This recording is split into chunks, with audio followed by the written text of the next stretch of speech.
O seu nome é diretamente ligado à luta pelos direitos civis e pela igualdade de direitos entre negros e brancos nos Estados Unidos. Sua grande capacidade de discursar em público e de mobilizar grandes massas de pessoas para a realização de protestos pacíficos deu a ele uma notoriedade internacional, que infelizmente foi interrompida com a sua morte. No vídeo de hoje, iremos contar a história do pastor e líder ativista Martin Luther King Jr. Salve, salve rapaziada, meu nome é Digo Black e este aqui é o canal Espalhável. No vídeo de hoje a gente vai contar uma história aí que vocês pediram muito aqui no canal, que é a história do Martin Luther King Jr., que é um grande nome aí da luta racial lá nos Estados Unidos e também se tornou proeminente líder ali durante os protestos ali dos direitos civis nos Estados Unidos. Isso sem contar outros feitos que a gente vai contar aqui no decorrer do vídeo. No vídeo de hoje então eu tô com o Lucas Filos aqui pra me acompanhar neste vídeo. E qual que vai ser a meta de like pro vídeo de hoje? E aí, Digo de boa, e aí galera? Certo, pai. Hoje a meta de likes 2.699. 2.690 likes. Eu acho muito pouco.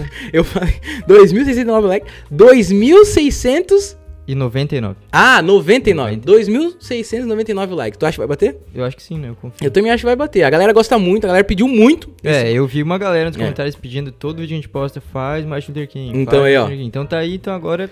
Bora bater a meta de like. E também, antes de contar a história, não esqueça, né, de se inscrever no nosso canal, ativar as notificações aí pra não perder nenhum conteúdo que a gente solta aqui e também já deixar o seu like no vídeo de hoje. Então, sem mais delongas, bora pro vídeo. Martin Luther King Jr. nasceu no dia 15 de janeiro de 1929, na cidade de Atlanta, na Geórgia. Ele era o segundo dos 3 filhos de Martin King e Alberta Williams King. Seu nome de registro, na verdade, era Michael King Jr., o que, segundo seu pai, foi, na verdade, um erro de cartório.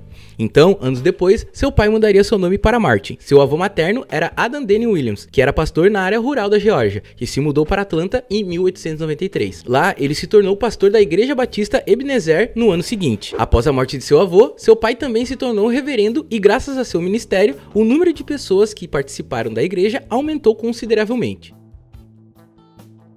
Então, o Martin Luther King aí, antes de ser Martin Luther King, o nome dele aí teve um erro de cartório que se chamava Michael King, né? Depois o pai dele ali conseguiu arrumar o nome dele passando pra Martin. E inclusive, né, o Luther veio depois quando o pai dele, né, foi pra Alemanha, né, num congresso lá germânico que ele foi com a congregação da igreja que ele estava, e conheceu as obras de Martim Lutero, que até em alemão, né, o nome fica Martin Luther. Então por isso que ficou Martin Luther King Jr., né? Porque o seu pai também já se chamava Martin. Então, tendo seus avós ali e os pais como membros atuantes da Igreja Batista, o pequeno Martin cresceu lendo a Bíblia e também frequentava sempre os cultos. Então, com uma educação bastante ali, religiosa e disciplinada, o King ainda cresceu em uma família de condição financeira estável, onde na infância ali ele brincava com uns amigos e ele tinha um amigo que ele gostava muito, que era um menino branco. E juntos ali eles sempre brincavam, né? Eles eram bem amigos. Porém, quando eles tiveram que iniciar ali no colégio, o King viu a discriminação racial que já estava no país, que talvez ali teria sido pra ele a primeira vez. Nessa época ele tinha apenas 6 anos de idade, né? Então, tipo, era algo muito novo pra ele e também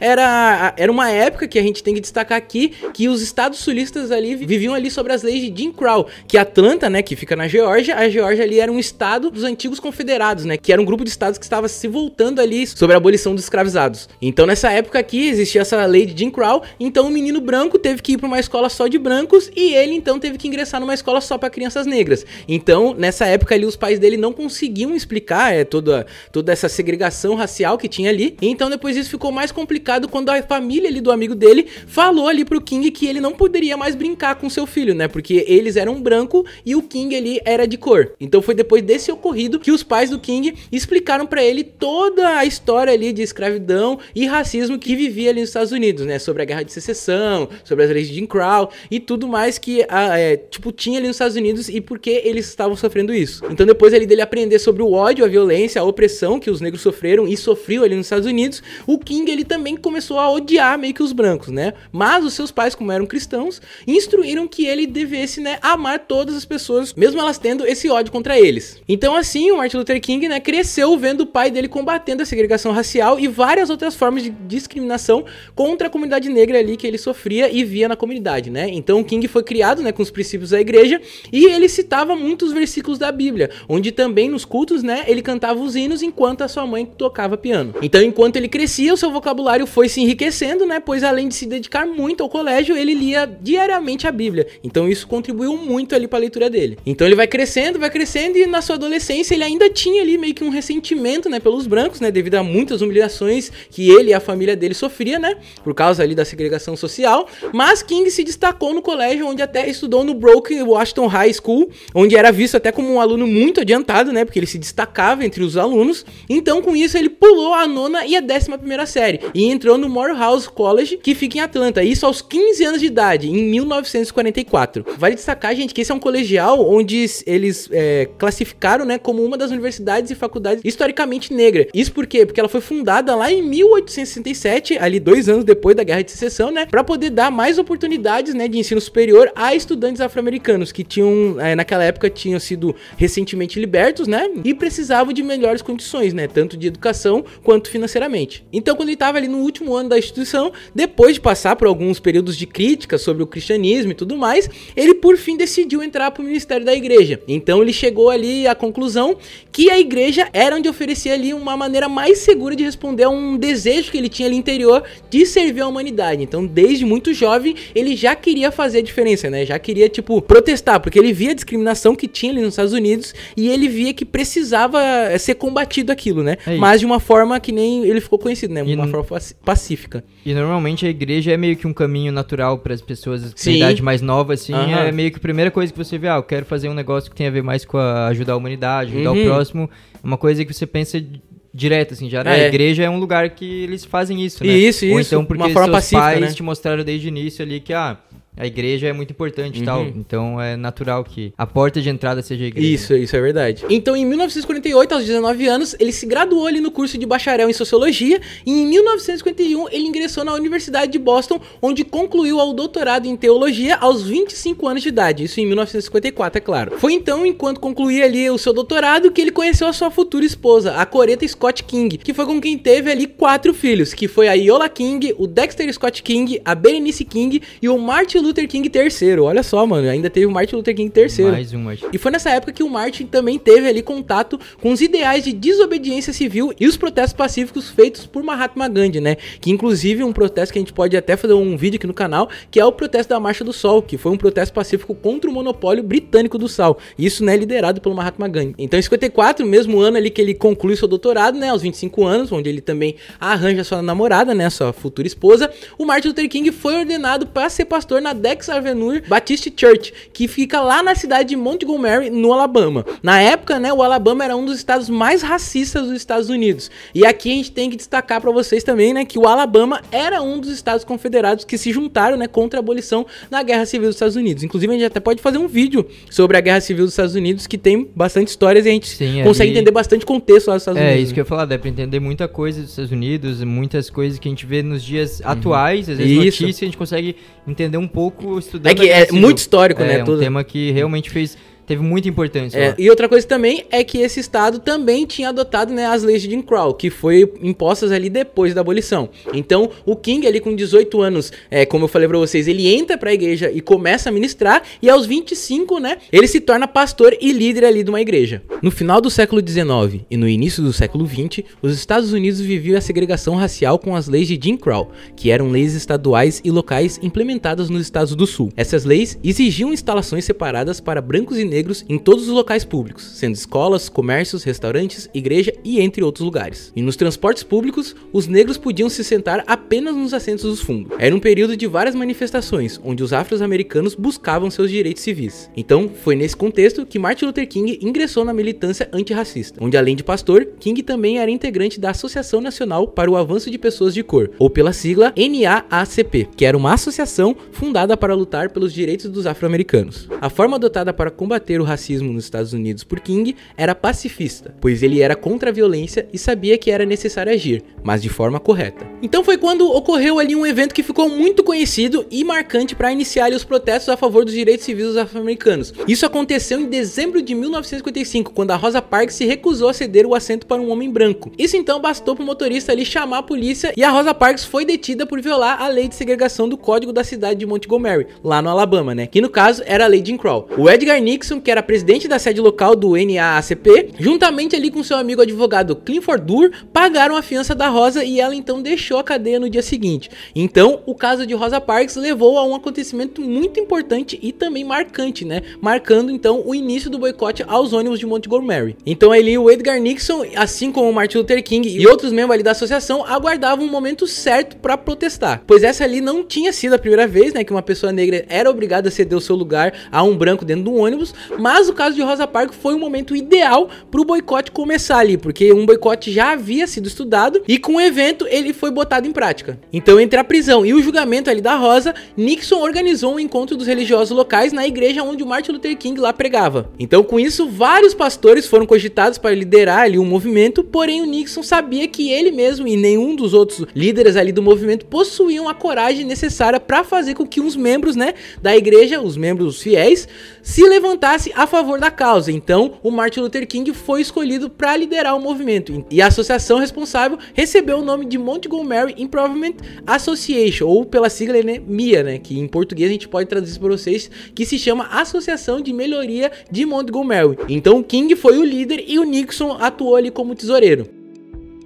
Então, na noite da prisão de Rosa Parks, um panfleto foi circulado entre a comunidade negra, falando quão absurda era a prisão dela e que, caso não fosse algo feito, pessoas negras continuariam a ser presas, e que se os negros não andassem de ônibus, eles não poderiam operar. E isso impactaria muito, pois 75% dos usuários que usavam os transportes eram afro-americanos. O panfleto ainda pedia que no dia do julgamento de Rosa Parks, nenhum afro-americano usasse os ônibus, e que fossem a pé ou de táxi, mas de forma alguma usasse o transporte. Então, assim foi feito. Então, na manhã seguinte, em uma reunião liderada por Martin Luther King, foi proposta a exigência de uma linha divisória nas seções segregadas dos ônibus. Uma linha assim significaria que se a parte destinada aos brancos fosse toda ocupada, os brancos teriam que ficar de pé e os negros não seriam forçados a ceder seus lugares. E para dar mais publicidade ao boicote, ele foi noticiado em todas as igrejas negras de Montgomery. Então, né, era evidente que a comunidade negra apoiaria o boicote e poucos negros então andaram de ônibus ali no começo de dezembro. Então houve uma grande reunião para ser determinada a possibilidade de continuidade ali do protesto, o que motivou até uma resposta satisfeita do público presente.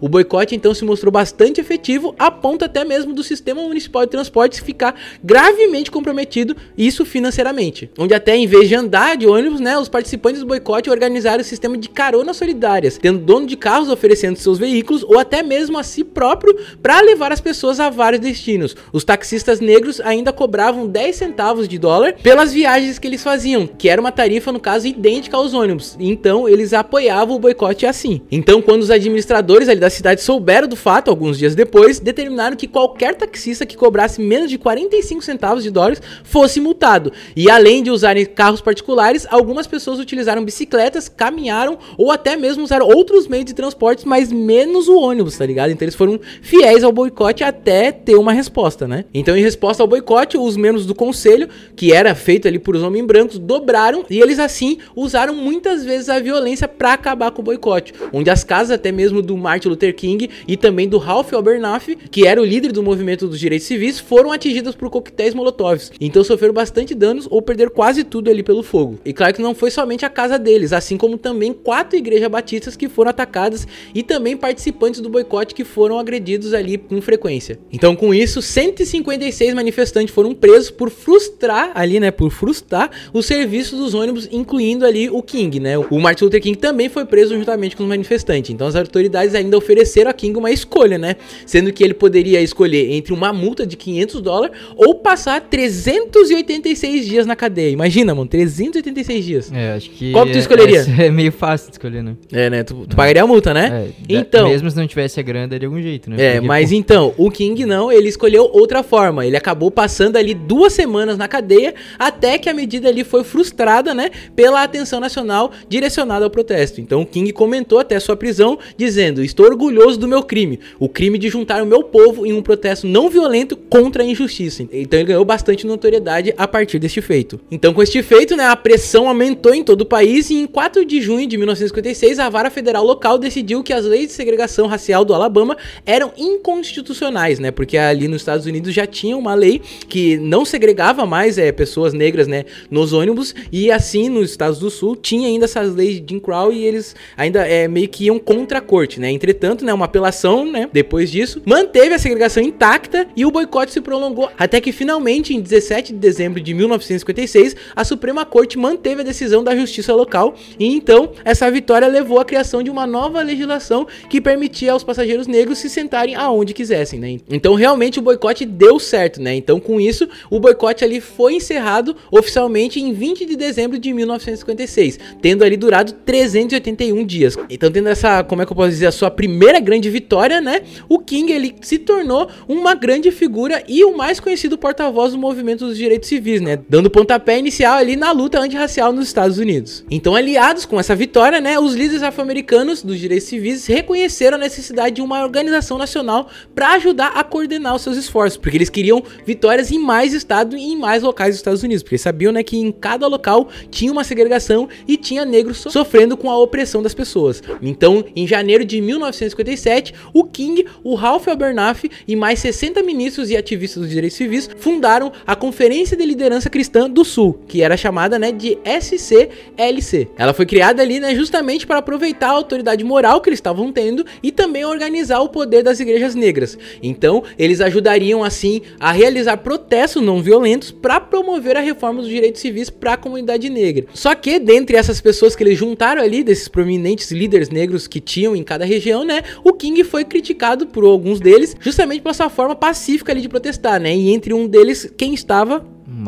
Malcolm X, é claro, né? Inclusive, a gente até fez um vídeo do Malcolm X, se você não viu ainda, tá aqui no nosso canal, viu? O link vai estar aqui embaixo, é só acessar. Mas como a gente sabe, nessa época os afro-americanos não tinham poder financeiro, né? Muitos, né, não tinham poder financeiro e viviam em condições muito precárias, e eles viviam juntamente com as leis de Jim Crow. Então os afro-americanos ali não tinham, né, que nem eu falei, bons empregos, não tinham dinheiro nem para financiar os protestos e também nem para pagar os advogados para as prisões. Então o Henry Watchell, que era um advogado e empresário de Nova York, se uniu ali no conselho jurídico do King para poder criar um fundo isento de impostos que cobrisse ali despesas dos processos e também ajudava ali os movimentos civis através de um meio mais eficaz de captação de recursos. Então ele fez ali uma ONG, digamos assim, né, para poder arrecadar dinheiro, para poder financiar os protestos, poder financiar as prisões, né, os advogados, para eles poderem ser soltos e outras coisas que eles precisariam, né. Então essa organização foi nomeada Sociedade Gandhi para Direitos Humanos. Então o King serviu ali como presidente honorário do grupo. Então, como a gente pode ver, né, o Martin Luther King começa a se tornar conhecido nos Estados Unidos, né,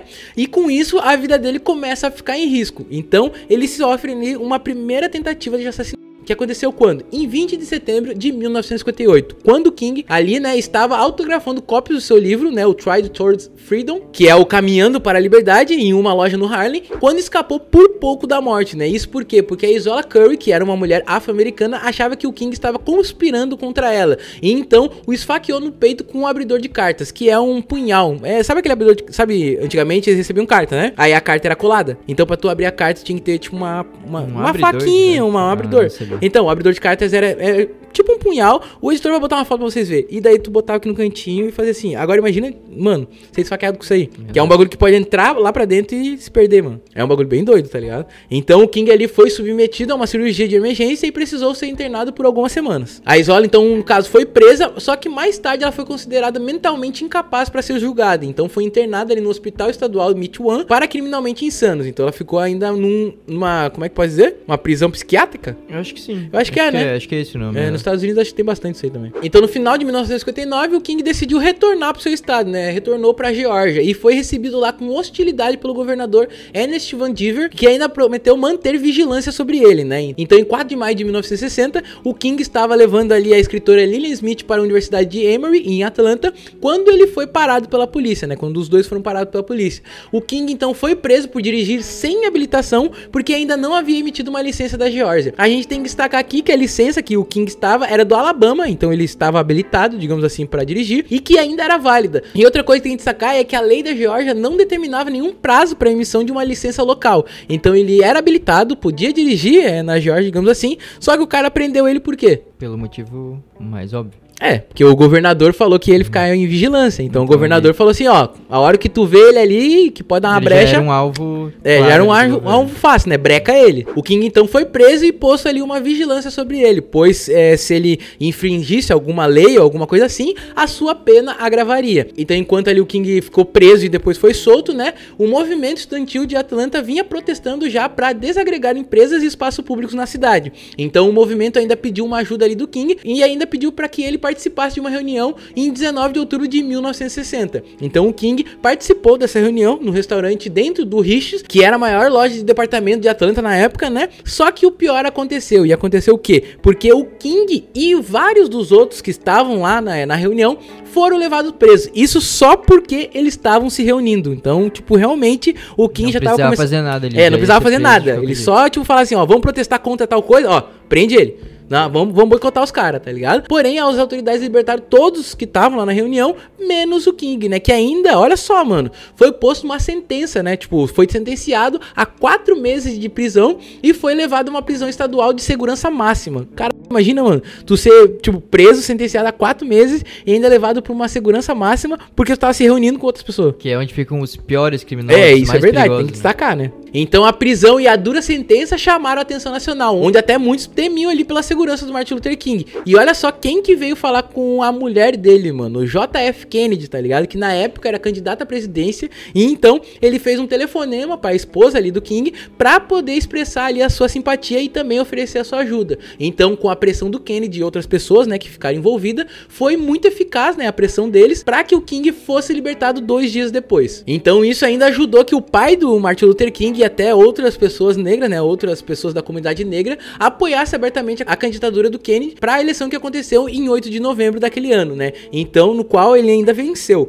Então após os protestos, né, de 19 de outubro, uma trégua de 30 dias foi declarada em Atlanta para negociações da desagregação ali dos espaços públicos. Só que no entanto, as negociações fracassaram e os protestos e boicotes voltaram, né, a retomar com vapor total. E isso ainda por vários meses. Então em 7 de março de 1961, já no outro ano, um grupo de anciões negros, incluindo, né, o Martin Luther King, notificou os líderes estudantis de que o acordo havia sido alcançado, onde os restaurantes da cidade desagregariam no outono de 1961, em conjunto ali com a desagregação das escolas. Então com isso, né, era mais uma vitória para a comunidade negra e também ali pro currículo do Martin Luther King. Aí você deve estar pensando, né, pô, então o Martin Luther King aqui já descansou, né, vou tirar aqui umas férias, vou ficar descansar de boa, pá, descansar um pouquinho, porque já tô aqui, né, 1961, pá, bagulho ali fervendo, vou dar uma descansada. Não. Por quê? Porque em novembro de 1961, lá em Albany, na Geórgia, um movimento de desagregação e também de direitos dos eleitores foi formado. E o King e a Conferência da Liderança Cristã do Sul, né, a SCLC, se envolveram para ajudar ali no movimento, né? Então o movimento ainda mobilizou milhares de cidadãos para um ataque não violento de frente ampla em todos os aspectos ali da segregação dentro da cidade. E isso então atraiu a atenção nacional. Então Martin Luther King visitou ali o lugar pela primeira vez em 15 de dezembro de 1961 e ele pensava ali em voltar para sua casa no dia seguinte. Só que ele ficou ali num protesto pacífico e não violento, onde inclusive ele se recusava a deixar o lugar até que a cidade fizesse as concessões. Então depois ali de muita luta, alguns acordos foram feitos, mas segundo até o próprio King, depois ele disse que o acordo foi desonrado e violado porque ele saiu de Albany, né? Depois que ele deixou Albany, a cidade ali voltou atrás ali na segregação. Então o prefeito de Albany, a comissão da cidade e até o chefe da polícia, o Laurie Pritchett, formularam um plano para poder prender qualquer um que tentasse pressionar pela dessegregação. E isso inclusive sob a acusação de que os manifestantes estavam perturbando a paz. Então com isso mais de 1000 manifestantes foram presos, só que dessa vez foi sem violência e ainda eles foram colocados em cadeias vizinhas, o que tirava então a responsabilidade de Laurie Pritchett e também da polícia ali, né, a forma que eles fossem tratados em outras prisões que não fossem em Albany. O Pritchett, né, usou ali o mesmo método de não violência como tática que pra polícia, né, deu certo, porque assim os negros não podiam reclamar do tratamento policial, que nem eu falei pra vocês, e assim evitaria uma atenção negativa da mídia, que no caso era o que o Martin Luther King mostrava muito, né, sobre a truculência e também a hostilidade que a polícia tinha com a comunidade negra. Então King retornou ali pra Albany em julho de 1962 e recebeu a opção de 45 dias presos ou uma multa de $178. Ele escolheu, claro, o quê? Eu escolheria a multa, né? Aí multa, né? Lógico. Mas ele escolheu a cadeia, tá ligado? Só que 3 dias depois de sua sentença, o chefe ali da polícia, né, o Pritchett, discretamente providenciou providenciou que a multa do King fosse paga e ordenou a sua libertação. Isso porque eu tava lendo, mano, que o Preacher pensou ali que se o Martin Luther King fosse solto novamente, ele iria embora, que nem aconteceu da primeira vez, né? Só que ele pensou errado, né, mano? Porque lógico que o King não ia desistir, né? Então o King ficou ali em Albany pra continuar os seus esforços, né? Porém, ele foi preso mais 2 vezes, tá ligado? E as multas também foram pagas contra a sua vontade. Então, depois disso, o movimento se perdeu, porque começou a ter muita truculência da polícia, muita hostilidade e tudo mais, e os protestos começaram a ficar muito violentos, né? Então, King deixou ali Albany em agosto de 1962, não tendo conseguido o que queria pela forte opressão das autoridades ali de Albany, né? Então, isso foi rotulado até pela imprensa como uma das derrotas mais dolorosas em sua carreira. Então, no ano seguinte, em abril de 1963, a Conferência da Liderança Cristã do Sul, né, a SCLC, começou uma campanha contra a segregação racial e injustiça econômica em Birmingham, lá no estado do Alabama. A campanha, né, tinha o mesmo princípio, né, de não violência, e os afro-americanos ocupavam espaços públicos em marchas, enquanto outros permaneciam sentados em pontos estratégicos da cidade. O Martin Luther King tinha ali a intenção de provocar prisões em massa e criar uma situação tão crítica que inevitavelmente abriria as portas para uma negociação. Só que os primeiros manifestantes não conseguiram, né, esse resultado, e apesar da insegurança e receio de King, o estrategista da conferência ali, o James Bavel, mudou o curso da campanha recrutando jovens estudantes, o que até mesmo na época a revista Newsweek, né, chamou essa estratégia de Cruzada das Crianças em Birmingham. Com isso, então, eles conseguiram chamar a atenção, pois a mídia presenciou ali a polícia local usando jatos de alta pressão e cães contra quem protestava, todo mundo, incluindo até mesmo os jovens. E isso tudo comandado pelo comissário de segurança pública da cidade, né, o Theophilus Eugene Connor, conhecido como Bull Connor. Então, as gravações da resposta policial foram transmitidas em canais de TV nacionais e dominou a atenção pública dos Estados Unidos, chocando então muitos estadunidenses brancos e consolidando o papel dos afro-americanos ali no movimento. Então, com isso, né, o King e a SCLC foram criticados por botar crianças e adolescentes, né, na zona de perigo, mas mesmo assim a campanha foi um sucesso, pois o Bull Connor, que comandava ali a ação policial, perdeu seu emprego e as aplicações da lei de Jim Crow afrouxaram na cidade, onde os lugares públicos se tornaram, né, mais abertos ao público afro-americano, e também com isso a reputação de King cresceu imensamente. Porém, o Martin Luther King também foi detido e preso, né, durante a campanha, na qual seria até sua 13ª prisão das 29, mano, 29 vezes ele foi preso, mano, durante toda a sua carreira, mano. Deve ser um dos recordistas. A gente já contou algumas aqui, né, não dá pra contar das 29, porque senão vai ficar meio chato. Então, chega o dia 28 de agosto de 1963, onde o Martin Luther King Jr. organizou e liderou uma marcha, mano, realmente significativa, onde participavam 250 mil pessoas na cidade de Washington, mano. Imagina, era muita gente, tá ligado? E isso pra discursar, orar e também cantar por liberdade, trabalho, justiça social e também pelo fim da segregação racial no país, né? Então, durante o dia, manifestantes de todo o país, né, de todos os Estados Unidos, sendo 75% a 80% negros, chegaram a Washington, muitos deles caminhando, né, pelas estradas e rodovias para poder chegar na manifestação. Entre os civis, até mesmo, tinha políticos, personalidades e também artistas que estavam prestando apoio à manifestação. E vale destacar que tinha muita gente, né, muitas pessoas brancas também em prol dos direitos civis dos negros, né? E eu acho que você até deve conhecer essa marcha porque ela foi uma manifestação que ficou muito conhecida, porque foi aonde o Martin Luther King fez o seu discurso com a frase, né, que entraria ali para a história da oratória americana e também, né, seria adaptado e copiado a partir dali por oradores de todo mundo, né, por toda pessoa que vai fazer um discurso, né, que é o famoso discurso I Have a Dream. Score years ago,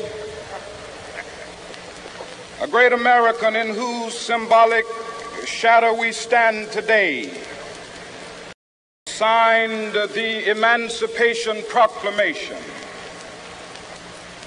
This momentous decree came as a great beacon light of hope to millions of Negro slaves who had been seared in the flames of withering injustice.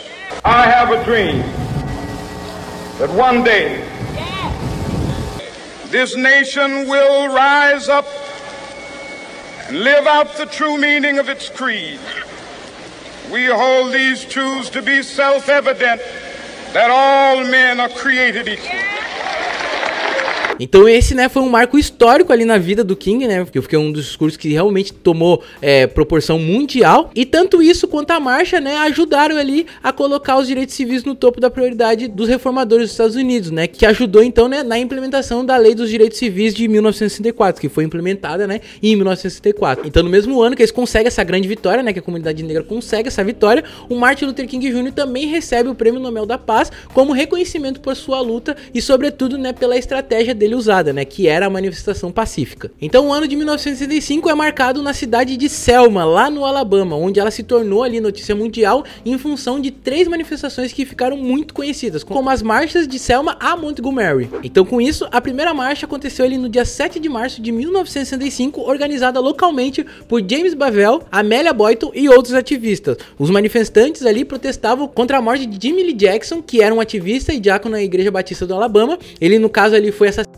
em Marion, no Alabama, né, por um policial durante uma marcha noturna, e também protestavam pelo direito ao voto para os afro-americanos, né. Porém, ao cruzarem a ponte ali Edmund Putz, 60 manifestantes foram atacados pela polícia local e estatal com cacetetes e gás lacrimogêneo. Com isso, então, cerca de 50 manifestantes foram hospitalizados e a brutalidade policial foi capturada pela mídia, no qual o evento ainda ficou conhecido como Domingo Sangrento. O ataque, então, causou indignação em todo o país, recebendo cobertura da mídia em larga escala, que atraiu simpatia nacional pelo movimento de direitos civis. Então, em resposta ao ataque, o Martin Luther King Jr. Organizou uma outra marcha no dia 9 de março. Essa marcha, então, tinha aproximadamente 1.500 manifestantes que foram até o local do ataque do Domingo Sangrento, onde as tropas estaduais bloquearam o caminho de novo. Só que mesmo eles estando ali frente a frente, né, os soldados, desta vez os membros reverendos não quiseram arriscar um confronto e então decidiram voltar. E também, né, não foram atacados pelos policiais. Mas infelizmente 3 ministros, né, que tinham ido para Selma para se juntar ao protesto,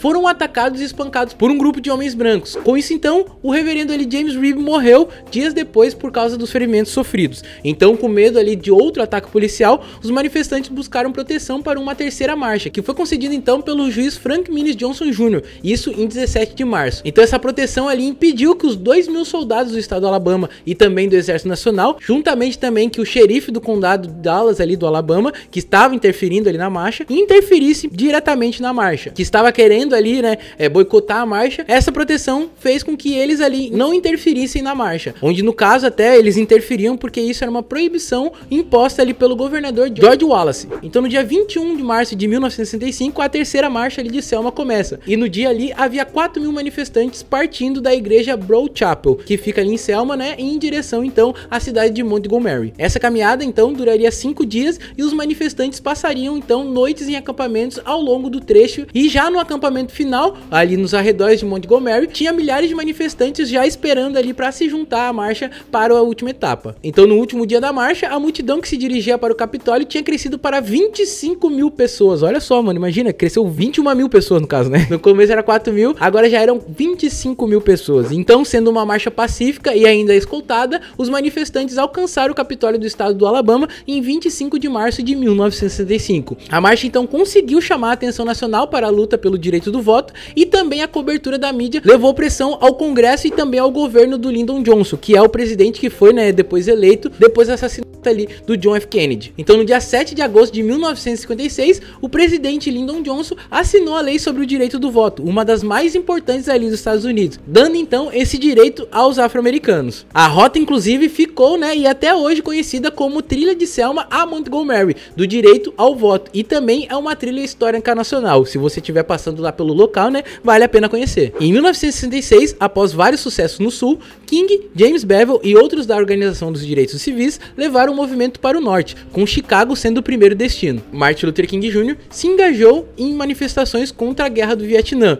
e atuou contra a pobreza nos Estados Unidos. Com isso, era vítima de ameaças frequentes e também foi vítima da campanha de difamação promovida pelo FBI e seu chefe Edgar Hoover, o programa chamado COINTELPRO. Em 1968, King viajou pelo país para unir um exército multirracial dos pobres, que marcharia em Washington para atuar em uma desobediência civil não violência no Capitólio, até que então o Congresso criasse uma declaração de direitos econômicos para os estadunidenses pobres. King e a SCLC exigiram que o governo investisse na reconstrução das cidades. Então, sempre em busca de novas causas, né, e novos protestos para poder ali implementar os direitos em todos os estados dos Estados Unidos, né, em 29 de março de 1968, o King foi para Memphis, lá no Tennessee, isso para apoiar funcionários negros de obras públicas. Os trabalhadores, no caso, né, estavam em greve desde o dia 12 de março por salários melhores e também tratamentos justos, pois em um incidente, né, os funcionários negros receberam um pagamento de apenas 2 horas de trabalho, onde na verdade tinham trabalhado integralmente.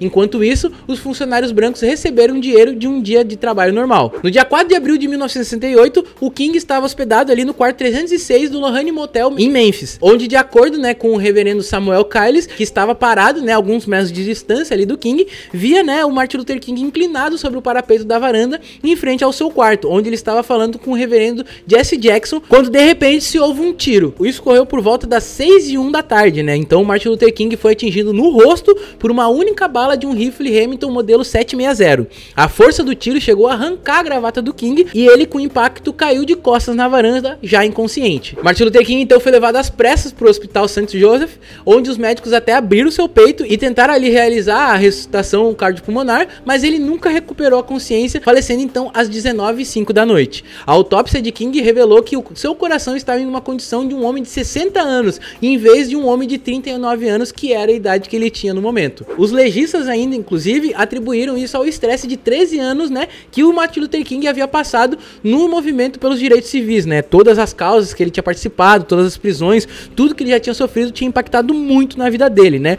E depois de 5 dias, né, da sua morte, ele foi sepultado em Atlanta, onde o seu funeral ali compareceram cerca de 300 mil pessoas, né, para poder dar as condolências a ele e a família. Mas então, o que aconteceu com o assassino do Martin Luther King, né? Pouco tempo depois do tiro ser disparado, né, testemunhas viram um homem fugindo, que mais tarde, né, pôde ser descoberto pelo nome de James Earl Ray. O Ray ali havia alugado um quarto em uma pensão do outro lado da rua, né, do Lohane Motel, e a polícia então encontrou um pacote despejado ali no local, onde incluía um rifle e também binóculos. Ambos os objetos ali estavam com as impressões digitais de Ray. Na época, né, que o Martin Luther King foi assassinado, não se sabia quem era o seu assassino. Então a caçada, né, para pegar o Ray, no caso, né, foi emitida em todo o mundo e terminou 2 meses depois com a prisão do Ray no aeroporto de Heathrow, em Londres. E então, em 10 de março de 1969, ele se confessou culpado do assassinato, né, em primeiro grau do Martin Luther King Jr. e foi condenado então a 99 anos de prisão. Porém, ele morreu na prisão em 23 de abril de 1998.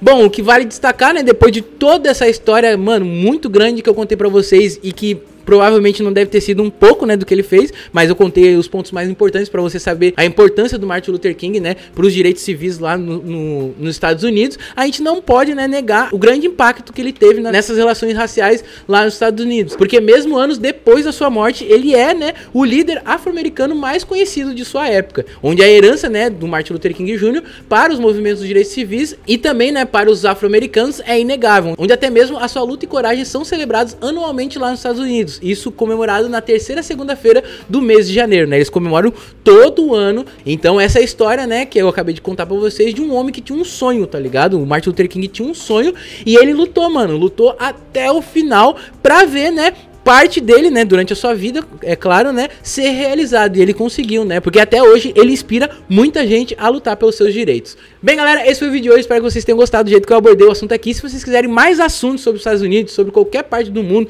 ou qualquer história sobre uma outra personalidade muito importante para a história do mundo, comente aqui no nosso canal, também ative as notificações para não perder nenhum dos conteúdos que a gente solta aqui, dê seu like e também bata a meta de like aí do Philos Luca, que é 2.699. Lembrei, então, bora galera, beijos e abraços do Diego Black, tamo junto, é nóis.